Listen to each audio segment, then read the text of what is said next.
What I got, you can't buy. It resides between my eyes. Walked through the fire, came out better on the other side. See, life's like a beach if you find the sand. And right now, I'm feeling like 100 grand. You are listening to Inspired Insider with your host, Dr. Jeremy Wise.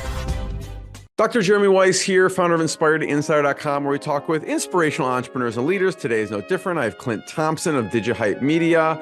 And Clint, before I formally introduce you, I always like to point out other episodes people should check out of the podcast.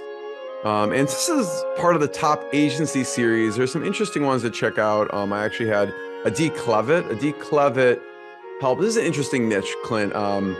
She helps companies. She's a done-for-you service to help them with their SOPs. So she comes in and helps create the SOPs to streamline onboarding of clients, of staff members, and she's an easy button for that. So, and we geeked out on our favorite productivity tools and efficiency tools, which was a fun episode. So check that one out.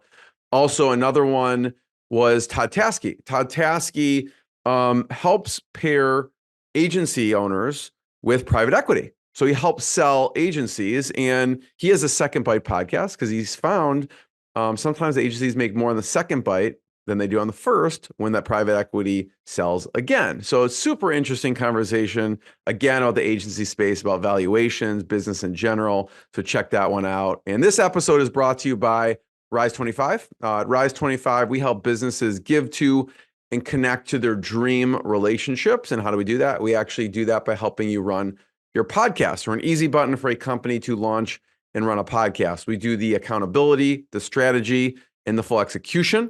You know, Clint, we call ourselves the magic elves that work in the background to make it look easy for the host so they could just create amazing content, create amazing relationships, and most importantly, run their business. So the number one thing in my life is relationships. I'm always looking at ways to give to my best relationships. And I found no better way over the past decade to profile the people and companies I most admire and share with the world what they're working on. So if you've thought about podcasting, you should. If you have questions, you can go to rise25.com to learn more. And I'm excited to introduce Clint Thompson. He's founder of DigiHype Media, and they help companies with websites, design, branding, digital paid advertising, programmatic, and much more. And they've been around for, maybe by the time you're listening to this, over a decade. So he's going to share his depth and breadth of experience, and I'm excited to introduce Clint. So Clint, thanks for joining me. Thank you very much, Jeremy. I'm really excited to be here, and this is a thrill. Thank you. Thanks for having me. Talk about DigiHype Media a bit and what you do. And while he's talking, you'll see there is a video version if you're listening to the audio, and I'm going to pull up their website. We'll poke around, but tell us about DigiHype Media. Yeah, for sure. DigiHype Media is, and you're accurate, it's a 10-year-old company. Was born out of the need for SMBs to assist SMBs with digital marketing. Digital marketing, as we know, has changed over the last 10 years, but certainly 10 years ago, the main focus and goal of DigiHype Media was to ensure that we demystify the marketplace.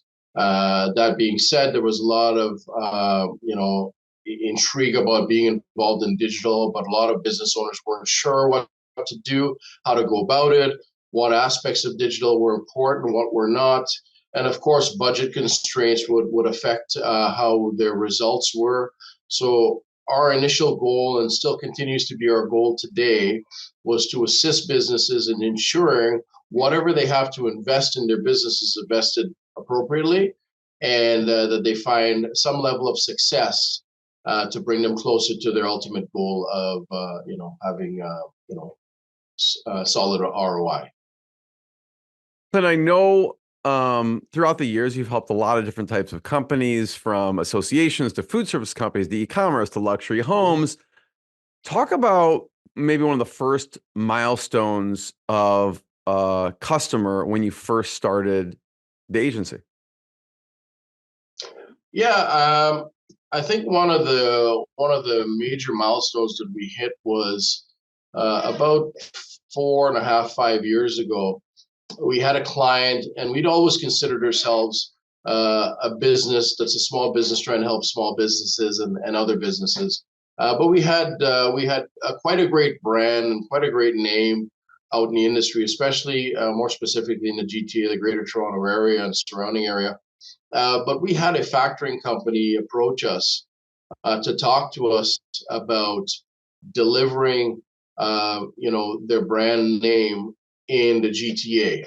More specifically, bringing them better profitability and better reach and frequency in the GTA than they had currently been having. And the reality is that we embraced this. This was a real opportunity for us. Factoring companies typically are mid to large companies. This particular one had been around for many, many years, has branched out all the way across Canada. And we've been, since then, we've been very, very excited working with them.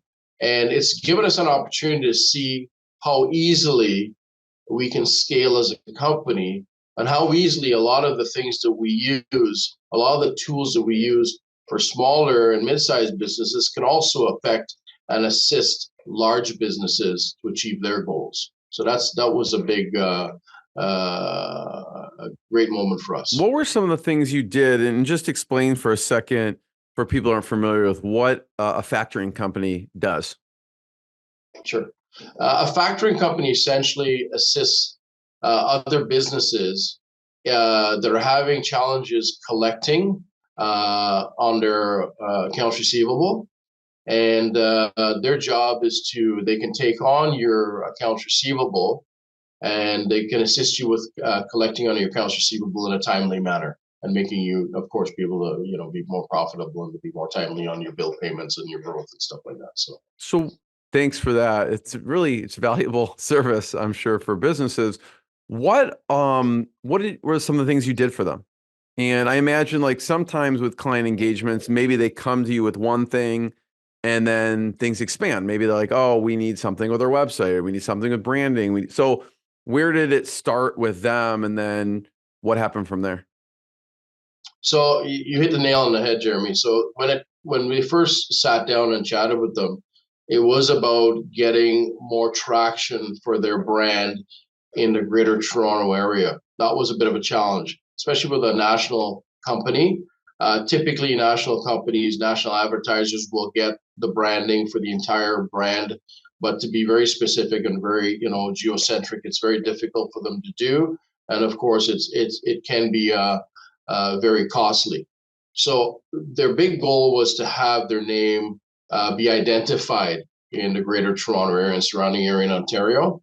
And so our first, initial meetings were all about, okay, what's this all about? Same questions you asked, what is factoring? Well, we had no idea. We deal with a lot of different verticals, but certainly that one we'd never dealt with.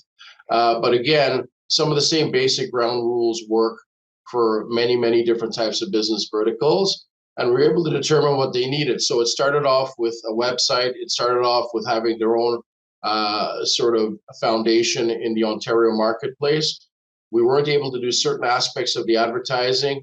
We talked about social media. We talked about optimization. We talked about things like doing AdWords services to assist and affect them from a content perspective on the big search engines, the big three, Google, Yahoo, and Bing. And we were able to come up with a marketing program that's been effective for them to help them grow their brand in this marketplace. At what point do you decide I'm going to start my own agency? Wow, yeah. Well, this was I've been in the industry for a long time, for about 20 years at that particular point in time, about 10 years ago, and I kind of sat down. I was the recipient of the golden handshake because the company that I was with was a huge company in Canada, a huge Canadian company that was changing gears, and they were sort of restructuring. And it was timely for me because I felt that, as I mentioned at the beginning of the podcast, my goal has always been I want to make sure that clients I deal with, large or small, it's irrelevant. I want to make sure that they understand what they're getting involved in. And the biggest piece to the job that I do is to educate my clients on the realities of advertising. I don't want to mystify them. I'm not a magician. It's not about pulling a rabbit out of a hat. The reality is I want to make sure they understand that, you do A, you might get B. If you do A, B, C, D, you're going to get an awful lot more, right? So I want to make sure the clients get that. And I was given that opportunity when I left my last employee. And I sat down one day with my wife, my lovely wife of 35 years now. I sat with her and I said, listen, I'm going to start a new agency. And she said, what? I said, I'm going to start a new agency. I said, I already got a small spot, a location. I already leased it. Were you going to mention this to me at all? And I kind of laughed. And I said, yeah, I'm mentioning it to you now. I have a lease. So the irony is that the first client that ever called us, it was just myself. And I got a call at, would have been about 5:30 on a weekday, like on a Thursday. And this gal called me from a pharmaceutical training company. And she says, listen, we've been dealing with a large advertising firm for many, many years. We want to change gears. We're not getting the results we want. We feel more of a boutique sort of a store would be more beneficial. People we can sit down and talk to. We want to be able to know who we're dealing with. I said, sure, come on in. So the day they came in, the evening they came in, said they couldn't be there till about 7 o'clock. Now, again, I'm the only guy there. I just hired a web developer who hasn't even started yet. I have nobody in my office. And the controller, very nice lady, came in with their VP, again, very nice lady. They walked in, and I'm so old school. I'm sitting there going, geez, this is going to be a little awkward having two women in my office at 8 o'clock at night. So I called my wife up and I said, listen, I have these two gals coming in. And can you do me a favor? Just bring a laptop, come and sit in the corner, play on Google. I don't care what you do, chat all night, but I need to have at least another person there. It's not for anything other than to make them feel comfortable, right? And she did. So we had this great discussion. We talked about a lot of things, and they came on board as clients, and they were with us for about 9 years. Wow. The funny thing was, after the meeting, the controller got up and she said to me, she goes, Clint, honestly, that's your wife over there, isn't it? And I looked at her and I laughed. She goes, there's nobody working till 9 o'clock at night. Okay, that's got to be your wife supporting you over there. She goes, you know what? I feel good about this. And they came on board, and they were a great client for a long, long, long time. Did a lot of great things, went from an Ontario-based company to right across Canada, had great success, and they continue today. So, that's kind of how it started. And we're here 10 years later. What made you decide to start your own, as opposed to, you had a storied career for decades at that point? You could have, gone to another company and been very successful. Why start your own at that point? For a couple of reasons. One is the big challenge in the industry, as I mentioned before, was that many of the clients I dealt with as a senior manager or a senior director with a number of the companies I worked for, the big challenge was having a human being that they could relate to, that they can call, that they can talk to, someone they can email and have a response from within a timely period of time. That was a challenge. It seems very simple, but with larger companies and companies that are publicly supported and so on, they have a lot of servants, right? So the big plus for us was that we, there are no levels to our organization. There's one level. We're here to serve the client. That's the start and that's the end of it. How we do will be determined based on the client's success and whether or not the client stays with us and grows with us. So the reality for us is the reality for me anyways, is that's how we got involved in this business. And that's how we decided the route we wanted to go. I could have gone with another corporation, had many, many suitors, call me. But at the end of the day, I felt that this is something, and the timing is right, that clients needed this sort of support and this sort of one-on-one hand-holding, respectfully, to assist them with getting to the digital marketplace. I want to talk about the evolution of services, right? You hang up your shingle, you have your office. I thought you were going to say you were going to get get people from the local coffee shop, and like you have 10 people set up in your office. Your wife, I Yeah. guess, did the trick for that. What was the evolution of your services? Because in the beginning, like you said, it was you and you hired a developer. So we'll talk about the evolution of the staff, but what were you offering from the beginning? How's that evolved to today? So having a lot of experience dealing with clients and dealing with some of their concerns and their challenges, I knew that first off, 10 years ago, the big challenge was just ensuring you have a web presence. And that started with a website.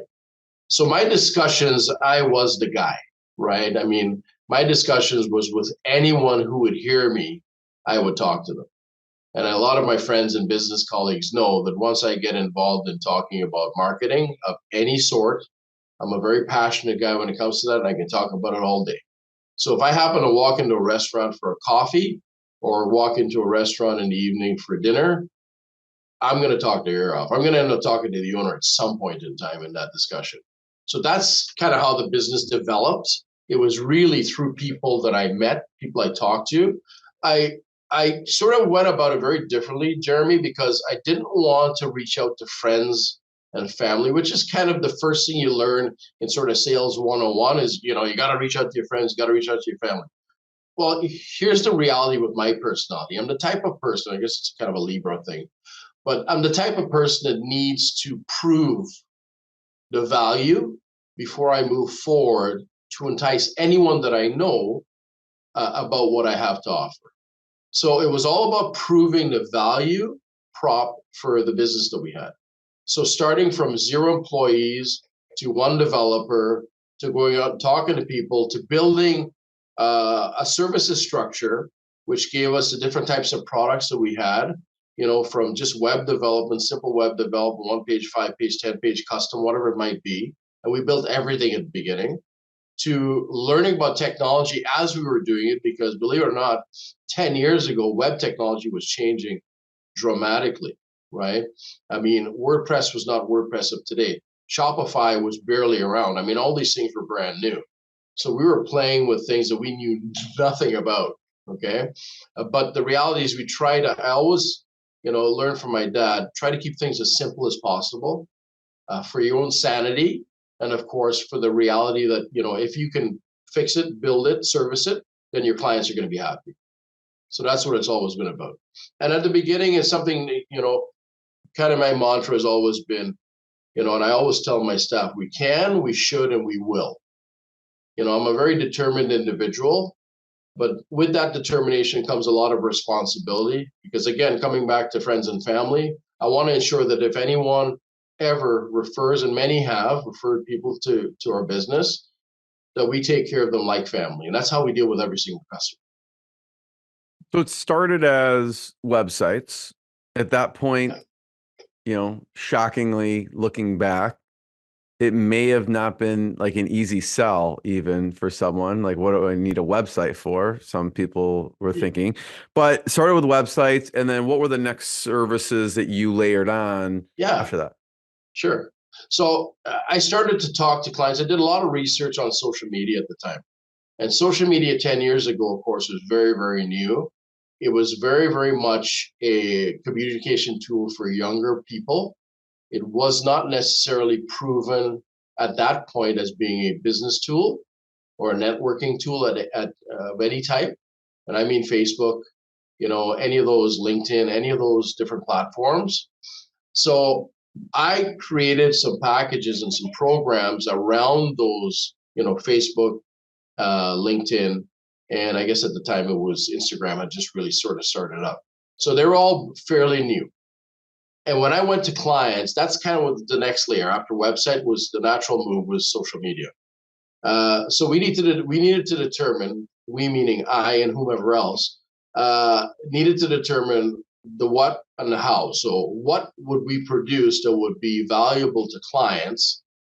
And then if this is the case, whether it be, curated content that we're taking off the web, which was again 10 years newer, and or created content, how are we going to publish it to make sure we don't upset anyone who may have been the original user of that or creator of that, and make sure that there's value there for our client.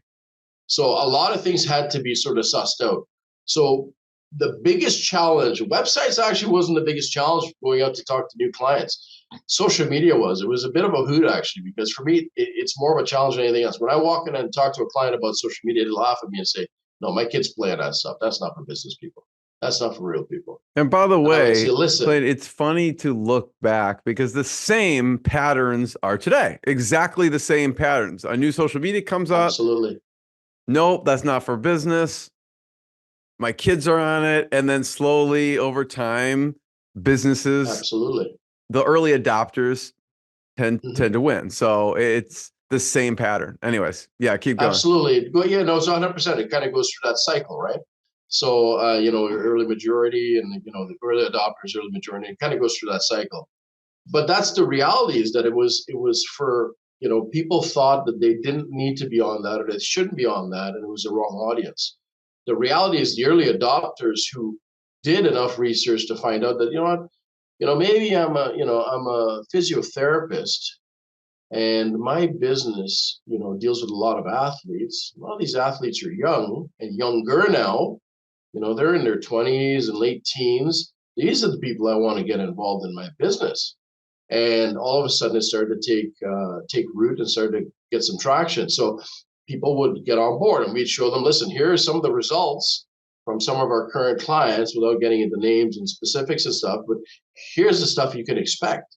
And this was not something that was very targeted back then at all, because this was just organic. This was not advertising. It was just organic social media for them. So that's kind of was the next step. Beyond that, then we started to grow into things once we had, new personnel, and we were able to grow into, and educate ourselves as well into how to do things properly and to sort of learn from the best and to sort of take and say, okay, we can use this. No, we're not going to use that. That doesn't work well. Then we started to build things like SEO and so on and so forth. What about, so I could see that kind of evolution of the services from websites to social media. Social media gets into content and also gets into paid advertising. Talk about staff. So you start, it's you and your wife in the corner. And that's right. And then you bring on a developer. What was the evolution of the staff after that? Sure. So we brought on a developer, and the developer was new and really wasn't a developer. He was a fantastic person. And he was learning while I was learning. As we started to grow, and we needed, once we got in, say, a dozen or so new clients, of course, one developer can't handle that work. And I was also assisting with, I was basically doing the social media myself. My son got involved. My son, who is our marketing director. And he got involved at an early stage. And I guess the big win for me was that he was very technically inclined, and he's just a voracious reader, can't get enough information, and really dug his heels in and started to help us build out a platform that could work, that we could scale to work for our businesses that come in and come on board. So whether it be a platform for web development, creating sort of blocks of documents that could be used, or using certain different types of framings for different frameworks or different types of verticals of business, or whether it be utilizing, creating social media content that can be used contextually in different areas, different verticals. He sort of started building all that information. He was very instrumental in helping us grow. So that's kind of where it went. It kind of went from a developer to sort of a marketing guy, and who grew into a developer, designer, social media expert, and sort of built it from there. And then what about after that? Well, after that, once we started to grow, we got to the point where we were probably somewhere north of 40 or 50 clients, and then we were like struggling, like most businesses do when you start to develop, and we needed more personnel. So what we started to do is we started to look for more developers, and we got developers and more social media people.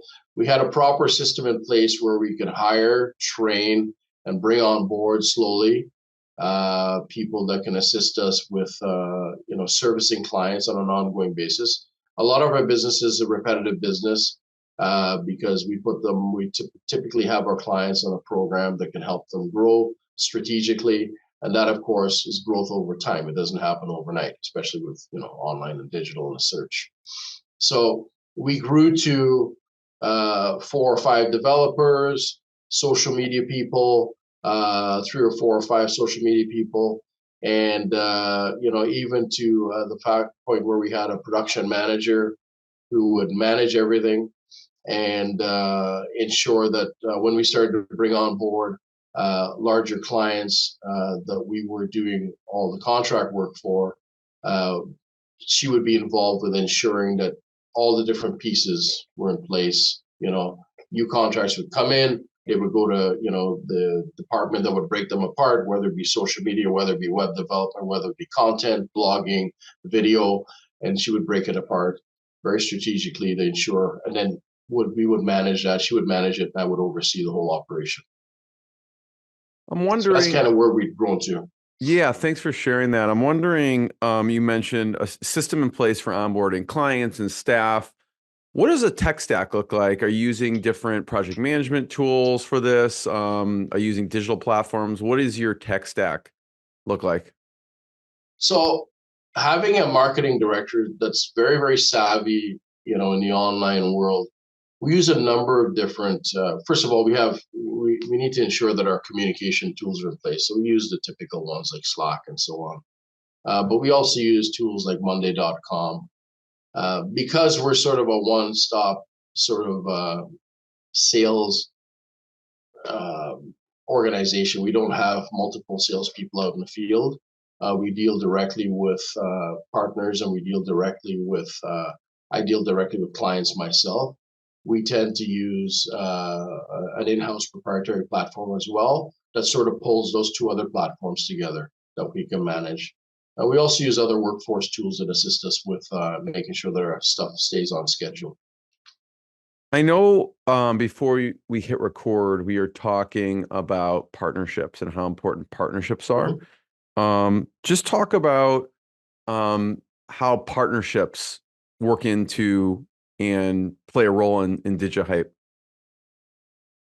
Yeah, partnerships are an essential part, I think, of a boutique store like us, simply because we don't have a salaried or commission sales force out there, but we do want to provide the services not en masse, but to the general SMB, small, medium businesses out there. We want to still be visible. We can do that strategically through a partnership.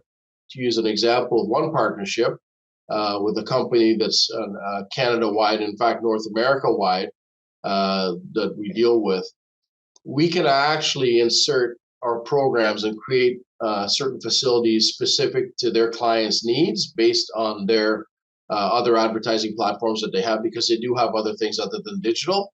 So we can insert our products, and their reps can ensure that becomes part of their strategy when they go forward. And we've been very successful in building that. We even deal a lot with IT companies that partner with us, simply because people think that if I'm a programmer, I know digital. Well, yeah, digital. Programmers are very, very intelligent people, very smart people. But at the end of the day, programmers aren't web developers. Programmers are not social media experts. Programmers don't curate and create content. They don't blog. Many of them don't. So many of these things, content-driven, are done through digital marketing. So we're able to partner with companies like that have those needs, and they run into them all the time. I mean, most IT companies, and we have many of them that we deal with, most of them can't and don't have the facility to do any of the social media, any of the web development, any of that sort of work.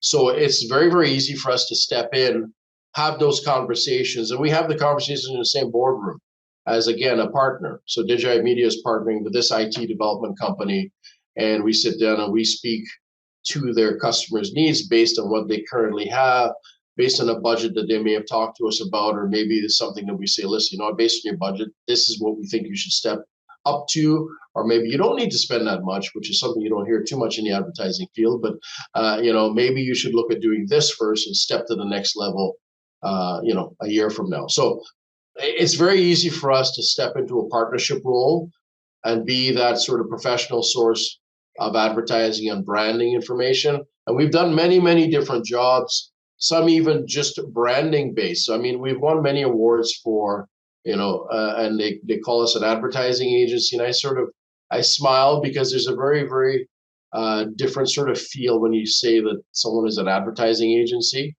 I always joke with my clients that we don't have a cappuccino machine, we have a drip coffee maker in our office. And I say that because, I'm not saying that advertising companies are, but, we're not pretentious. I mean, we're essentially we're regular people running a small business, and our main goal is to help you succeed, right? The old we can, we should, we will motto. And it's kind of changed now. It's now anytime, anywhere to anyone, right? Because, now we're dealing with things like programmatic advertising and so on, and, digital out of home advertising, which is sort of the next level or the next step we've taken in our evolution. So I know people, Clint, handle partnerships differently with their partners. Maybe some white label, so they don't know, and some they're just open about, yes, this is our preferred partner. And the other side is, what have you found works and doesn't work when you're incentivizing partners to refer you? Because I know people have different programs where here's what we offer. Maybe they, work out some type of compensation model. What have you found works and doesn't work when it comes to partnerships? So for us, typically, there's two parts. So two answers to that question. So two questions. One is that if we can't brand DigiHype Media, we're not interested in partnering. So we're very, very different that way. We're not going to white label. And we're not a white labeling company. We're a digital marketing advertising company. So we want our brand out there. The second part is we're going to make it very easy for you to be able to approach us for your clients and with your clients. And we're going to do that because we're going to be able to offer up all our pricing specific to your client needs. So you can come to us and say, listen, here's the areas that we've had interest in, right? We know you offer this, A, B, C, D. We have clients that want A, B, and C. Can you assist us with that? And we'll actually put together a service plan and a pricing plan specific for their company that they can either mark it up however they want, or they can get us involved and we can come to an agreement that, listen, realistically, don't go beyond this percentage because you're going to lose that client, right? Or let us approach the client on your behalf. Anything beyond this is going to be yours anyways. So it's kind of a very easy way to deal with bigger companies. And for us, it's worked very, very well. We can be very hands-off, or we can be as hands-on as they want us to be. And either way, our staff is very, very well versed in. So, dealing with clients and being able to talk one-on-one, customers, even partners, love the fact that, if someone needs to talk to one of our web developers, Alicia, they can literally call her up. They can send her an email and she'll respond. She knows the protocol. We've been doing it for years, and it's very easy for clients, and they feel good. They may not even have had that experience dealing with their current company, but we make them feel comfortable, but this is the right thing to do. And we are assisting your company to sort of get you to the end result. So partnerships tend to work very well for us if we sort of set them up that way. From a pricing perspective, it sounds like they could pass along that discount to their client, or they may mark it up because they may do extra services or something alongside with what you're doing. Yeah, and they have we give them that flexibility, right? So, we tend to suggest a certain amount of a markup if they want to. Don't go beyond this. From our experience, you're not going to get the results or the response you want from your client, which is to go ahead. So don't go too far beyond these numbers. But Most of them will sort of stick to that number, and they'll get the results that they want, and they'll get the client on board for that digital piece. And if they need help with it beyond that, again, we'll jump in, we'll sit in on the board meeting and say, listen, folks, here's the reason why, here's the value, here's the end result you can expect. This is why you need to do this. I want to talk about sales. Clint, if you look at your track record, okay, you have a lot of experience in sales, as sales manager, director of sales throughout your career. So I'd love to know some lessons. And it's funny because if I just looked at your background, I'd be like, I guarantee you they have just a rock star, huge sales team, because you have a lot of experience doing that. But it's actually the opposite. You have more partnerships. So it's interesting, but I'm sure you still employ those same concepts with you and your team when you're talking to clients. So I'd love to hear just some of the lessons in sales that you've had over the past, 20, 30 years. Yeah. We are different and unique in the fact that we tend to work with partners as opposed to direct. We still do a lot of networking through the chambers and different things like that. That's kind of part of our business plan or program. But the reality is we always, and I as a business owner, tend to try to train and ensure our people are trained somewhat in selling. And that's kind of an internal thing, right? I can sit there with a web developer and say, here's a 6-step selling process. It's going to go in one ear and come out the other. It means nothing to them. But at the end of the day, I want them to understand that the money that comes in the door feeds all of us. This is the growth that you will expect when you ask me for a raise, or when you want the company to buy this or more equipment or better equipment or new equipment, whatever it might be. These are the things that keep us growing, right? As far as us being able to, sorry, I missed the last part of the second part of your question. No, just like any lessons of sales that you've had, because you've led big sales teams. I mean, you worked the Yellow Pages, Call Genie, and more. So I just want to hear lessons you picked up along the way in sales. So as a salesperson, I guess, having a certain sales protocol when you go in to see a client, I've always maintained sort of in the back of my mind when I deal with a customer. But I generally, and this comes with experience and it's not for everyone, but I generally tend to sell, but I don't sell, I educate, right? The realities are that, the digital marketplace and the advertising marketplace is consumed with information. There's so much information out there. It's very confusing for most business people to sort of go in there and figure out what's right, what's wrong, what they should stay away from, what they should, stick to. So for me, it's all about education. And I'd say 99.9% of the time when I sit with a client, I have to be properly prepared, and I'm always properly prepared with the information I need to know about them. I need to know about what they do. I need to understand and equip myself with what their competition does. All that sales strategy stuff is always in the back of my mind, right? Introduction, do all your prospecting, do your rapport building, all that stuff when I walk in. I walk into a client's office and he's got, trophies all over the place, and they're all about, with cars and stuff. And first thing I'm going to ask him is, wow, you race cars? So the sales process never leaves me. But what has changed, and with anyone I work with, I always tell them, listen, this is not a strategy. This is our livelihood. We need to ensure that we're educating our clients and what is current, what is right, and what will work. Those are the things we have to be able to do. And then we support that with value and results, with service and results. That's how we support it. If there's no results, and if the work that we're doing is not at the level it should be, a level of expectation, then we're not going to keep the business. It's as simple as that, right? But those are the things, that's what I typically use as an in and as a sort of a continuance to be able to work with clients long term, is simply by educating and keeping them up to date and abreast of what's going on in the marketplace. And where we should change gears as well. There are a lot of clients out there that have been with us for a long time that honestly they'll sit back. They're happy to just keep spending what they're spending because they're seeing results. But, from time to time, I'll call up and say, listen, you know what, John, I haven't heard from you in 5 months. I know you're reading our reports. I see you open them. But at the end of the day, we need to talk because there's a couple of things that you may want to look at investing in. Digital out of home, programmatic advertising. These are all new things. I know you're expanding to Ottawa. Let's talk about that. What do you need there? So these conversations have to go on. And these are all part of sort of what I do with current clients. Is there enough hours in the day? Generally not.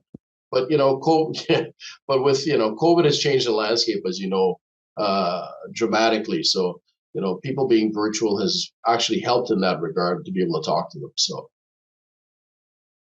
Clinton, there's a difference between, thanks for sharing that. Just, stuff that's rumbling around, a lot of stuff that you forgot is more than what some of us have learned. So I appreciate you just sharing some tidbits there. But no problem. From a sales perspective, it could be also a lot different from a sales manager perspective. And so if an agency is listening and they do have a sales team and they have sales managers, what's some advice that you have found has worked as this, because you've also worked as a sales manager for large companies? What's worked for you when you're managing a sales team? So if I'm working with an organization that has their own internal sales team, the first thing I need to do is ensure that they're, again, educated on the service that we're providing. It's not about having it as an add-on. Many organizations give information to their salespeople and they send them out into the streets. This is worth $500 a month. This is worth $10,000. This is worth, $200. It's not about that. It's about finding out where the needs are. So a lot of it actually is training in the forefront before they even hit the streets with the information. So we don't release any pricing. If we're partnering with someone, we ensure that the company does not release any pricing information at all to the salespeople until they're properly trained. And I'll do the training myself, along with typically Bradley or maybe a web developer. One of our web developers will also get involved in the training. And it'll generally be about 4 to 5 days long, the training, where we'll sit down and sort of do a Zoom meeting like this, and we'll talk about, how you approach a client with this, how this becomes part of the portfolio that you're presenting, why it's part of the portfolio you're presenting, and how it's going to make a difference to your clients' results at the end of the day. It's not about taking away from their spend, it's about enhancing their spend. So that's a big part of what we do, is the training aspect of it. Before they go out. And then once they're trained in that aspect of it, then we can, shoot them all the prices, and then they can sort of go away and determine how they approach their current client base and any new clients that they may have coming in the door. So I guess I take my statement back. You actually are a sales manager because you just have a fleet of people that are not staffed by you. It's partners. And your sales management experience goes into your partnerships who are doing the selling for you. Really? Yeah. So it has to extend. Yeah, absolutely. So for me, it's all about ensuring everyone is on the same page and presenting the same message. So yes, it is very much sharing that information and ensuring that everybody's presenting the same stuff. So yeah, always managing.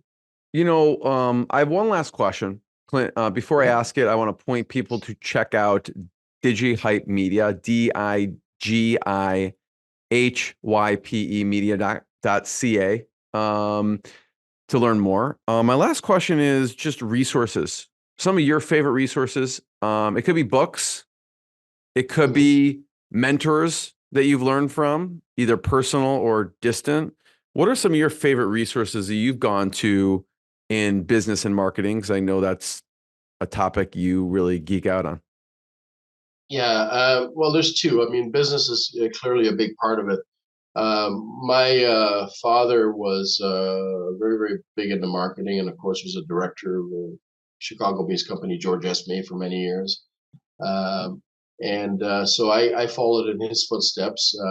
So I'm a big fan of Dale Carnegie, and I've read all his books. And I'm trying to get my girls to read How to Win Friends and Influence People. They're 9 and 12, but I'm like, this is one of my favorite foundational books of all time. So Absolutely. Yeah. Absolutely.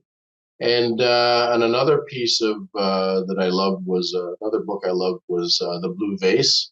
It's probably a 100-page book. It's a small book, Never heard of it. and it's about it's an old, very old book, but it's about a salesperson who wanted to be a salesperson, who kept knocking on the door of this business, wanted to be their salesperson, and the guy sent him on a task. He said, if you could do this, get this for me, you will. I don't want to take away the story, but at the end of the day, he was given a task that was nearly impossible, and he was able to pull it off.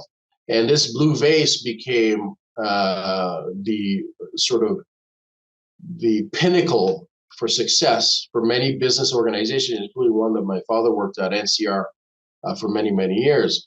And the blue vase was only given to the top, 0.5%, like the best of the best ever. And my dad has one of those blue vases in at his home. And so I've always been inspired by kind of the Dale Carnegie stories, the blue vase stories. But I'm also very, very inspired by sporting stories and so on, because I'm an ex-cyclist. My son is a duathlete. Always been involved heavily in sports. And, the David Gogginses of the world and stuff like that, their stories are pretty amazing to read and to listen to. So those things, very much motivational discussions around, the human factor and sort of going from zero to hero. And, stories, I listened to your P90X story. Tony Horton. Tony took that business from nothing, and, his beginnings were, it's incredible that a human being can take things that far. So good, that's why he's as successful as he is, right? So, because he has the grit and determination to do it. So these, there's many, many different, I sort of have very eclectic taste. It's kind of all over the map. But anything is either motivational, marketing related, and even new technology kind of inspires me, obviously, in the line of work that I'm in. So, yeah. Awesome. Yeah, the David Goggins Can't Hurt Me is a great, fantastic book. And Clint, I just want to thank you. Everyone check out DigiHypeMedia.ca and check out more episodes of the podcast. And we'll see everyone next time. Clint, thanks so much. Jeremy, thank you so much. Hey, all the best. Pleasure to talk to you. What I got, you can't buy. It resides between my eyes. Walked through the fire, came out better on the other side. See, life's like a beach if you find the sand. And right now, I'm feeling like $100 grand.